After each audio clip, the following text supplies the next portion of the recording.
Samson അവസരങ്ങൾ കൊടുത്തിരുന്ന കർത്താവ് ഓരോ തെറ്റിൽ നിന്ന് കയറി വരാൻ ഓരോ തവണ രക്ഷിച്ചെടുത്തിട്ടും അവസാനം സാംസൺ ഒരിക്കലും തിരിച്ചു കയറി വരാൻ പറ്റാത്ത രീതിയിലൊരു പടുകുഴിയിലേക്ക് പോവുകയാണ്. ഇത് നമ്മുടെ മുമ്പിലുള്ള ഒരു അപായ സൂചനയാണ്. പ്രിയപ്പെട്ട സഹോദരങ്ങളെ, ഏറ്റവും അവസാനത്തെ ഒരു മല്ലയുദ്ധത്തിന് വേണ്ടിയിട്ട്, ഒരു ഫൈനൽ ഫൈറ്റിന് വേണ്ടിയിട്ട് സാംസൺ ഇങ്ങനെ ഒരുങ്ങുന്നത് നമ്മൾ കാണുന്നുണ്ട്.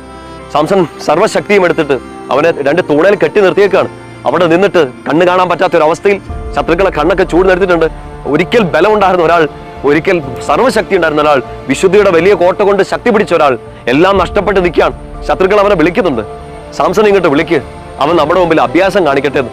എവിടെയോ വായിച്ചതാണ്, പണ്ടേതോ ഒരു അച്ഛൻ എഴുതിയതോ പറഞ്ഞതോ ആയ കാര്യം എൻ്റെ ഓർമ്മയിലുള്ളൊരു കാര്യമാണ്. അഭിഷേകം നഷ്ടപ്പെട്ടു പോയ അഭിഷിക്തൻ അഭ്യാസിയായിട്ട് മാറും. അഭിഷിക്തൻ എന്ന് വെച്ചാൽ നിങ്ങൾ ഒരു വൈദികനെ കുറിച്ച് മാത്രം ചിന്തിക്കരുത്. കർത്താവിന്റെ അഭിഷേകം കിട്ടിയ, വചനത്തിന്റെ അഭിഷേകം കിട്ടിയ, മാമോദീസ സ്വീകരിച്ച, ഈശോയെ സ്നേഹിക്കുന്ന എല്ലാ അഭിഷിക്തരും ഇത് കേട്ടോണ്ടിരിക്കുന്ന നീ അഭിഷേകം നഷ്ടപ്പെട്ടു പോയാൽ അഭ്യാസിയായിട്ട് മാറും. ആൾക്കാർ കൈയടിക്കും, കോമാളിയെ നോക്കി ആൾക്കാർ കൈയടിച്ചുകൊണ്ടിരിക്കും. പക്ഷെ ഉള്ളിൽ നിന്ന് ഈശോ ഇറങ്ങിപ്പോയത് നമ്മൾ അറിയുന്നില്ല.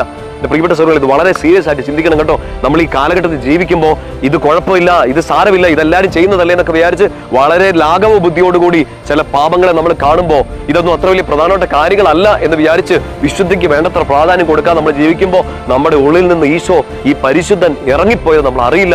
നമ്മൾ ചുമ്മാ ഫൈറ്റ് ചെയ്തുകൊണ്ടിരിക്കും, നമ്മൾ ചുമ്മാ മുഷ്ടി ചുട്ടി ഇട്ടിക്കൊണ്ടിരിക്കും. കർത്താവിന്റെ കൂടെ ഉണ്ടെന്ന് വിചാരിച്ചുകൊണ്ട് ഈ പാപം ചെയ്ത് മുട്ടി മുഴുവൻ മുറിച്ച് കളഞ്ഞു.